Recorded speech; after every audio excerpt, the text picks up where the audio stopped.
Hi, welcome to Shamanic Storytelling. This is where I'm going to share stories from my professional shamanic experience doing my work over the last 11 years.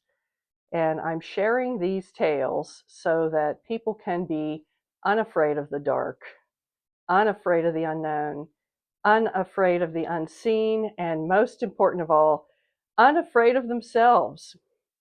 Because once you start exploring things, you just learn that this is a very incredible universe and that we are at the center of all that we experience. So let's explore. Today and for the next 2 weeks, I'm going to be sharing videos about recurring dreams. Have you ever had a recurring dream? Maybe a dream that's occurred 2, 3, 4 times? Have you ever had a dream that occurred over years or even maybe decades? Well, I have. I have had both a recurring dream that occurred over decades, as well as a recurring nightmare that occurred over several years.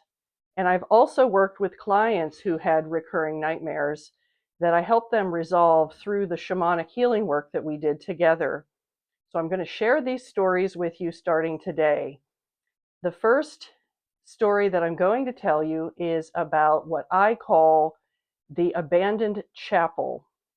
And this began as a nightmare for me. In this nightmare, which started off as an ordinary dream and quickly became dark, I was walking down the street in what appeared to be Brooklyn, New York, and it was nighttime or twilight. The sun had gone down, the streets were empty, it was very humid and muggy, like it can be there in the summer. And I was walking outside of a very large brownstone apartment building. It gave off the aura of being ancient and cryptic and foreboding. And I didn't recognize it at all. It seemed like a unique place. I'd never experienced it, but it seemed hyper real. And as I was walking, I found myself come to a set of steps that went down to a lower level, to the basement, and I entered. I was walking around inside of the building through the corridors in the lowest level underground when I rounded a corner and I came face to face with a large wooden door that stopped me right in my tracks. I had the most overwhelming feeling of dread I have ever felt in my whole life. I've never experienced anything like this in my conscious life, let alone in my sleeping life. But there it was. I was face to face with a closed door that I felt terrified of. I had no idea what was on the other side of that door, but I knew that if I approached any closer, that I was probably going to erupt into a terror experience or a panic attack. And it was there that that dream ended. Little did I know, though, that that was just the beginning of many years of having the same exact dream. I would be walking outside, I would enter the building, I would go into the basement, and there would be the door. After having this nightmare over many years, there came a night where I was sleeping and the dream began, but this time it was slightly different. This time, when I came down the corridor to the spot where the door was open, and I was even more terrified than before. I could feel a sense of foreboding and a kind of unspoken threat from the space within. It was dim. I could barely see the interior, and it looked like a very large room. There was no one inside, but I could feel this palpable sense of dread. And then again, I woke up. A while later, perhaps months, I had another one of these dreams. Now, this went on for a very long time. It went on for years, and I was at a loss as to what the dream meant. But I knew that I was being brought closer and closer and closer to something that I needed to see. So I allowed myself, as time went on, to get a little bit closer to the room. Eventually, I had a dream where I entered the room. And now I was inside of what looked like an abandoned chapel. I could see an altar.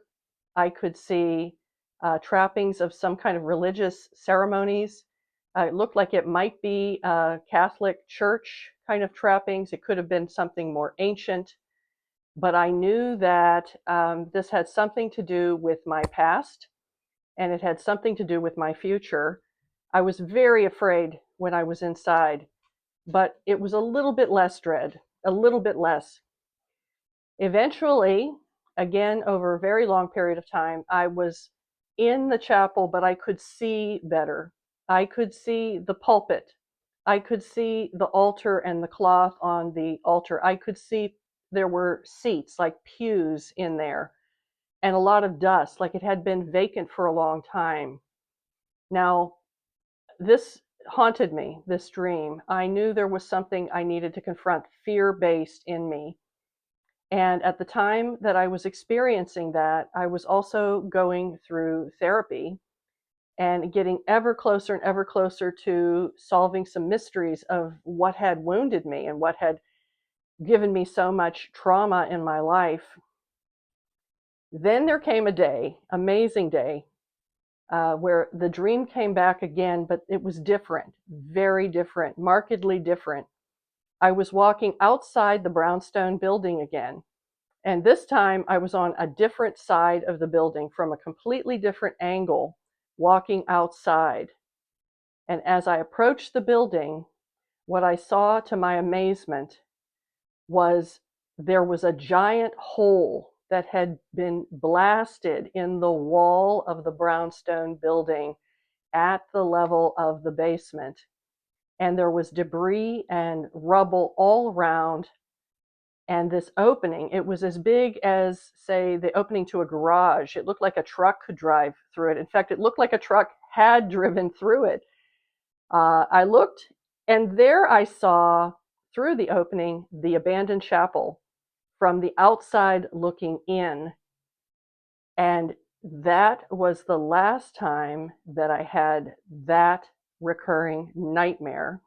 It resolved. Whatever had caused me to be so afraid, it had resolved. Now, it was some years later when I had developed further, after I had begun doing shamanic work and doing shamanic journey work, that I had further insight about the dream. And I realized that what the dream represented to me was the early wound that made me afraid of my spiritual self, my own core spirit, and that I had repressed that spirit for most of my life. I had been hidden from view. I wouldn't let people see all of my psychic gifts. I wouldn't let people see my intuitive gifts. I held a lot of myself back. And through the process of healing and getting assistance with healing, my soul came back online. My soul rose up again, and my soul was what burst out of that chapel. I was no longer going to be contained, and I was no longer going to be afraid of myself. Since having that dream, as I have developed and matured, I've become ever more an intermediary as a professional shaman. And I also am, in many ways, a spiritual intermediary. I feel myself to be, in a way, a priestess, a messenger. And this is me coming back to my higher purpose, that my destiny is to be, in a way, the person at the pulpit, the person who is bringing a good message, the person who is helping other people get free. My dog's bouncing off of the camera. Sorry about that. She's big dog. She's bursting out too. She's going to burst out and get in touch with her deep spirit. Here she is. So this is how that dream unfolded for me. And it was an exact parallel to my own waking day process, my waking world process of healing. So a recurring nightmare can sometimes be an ally.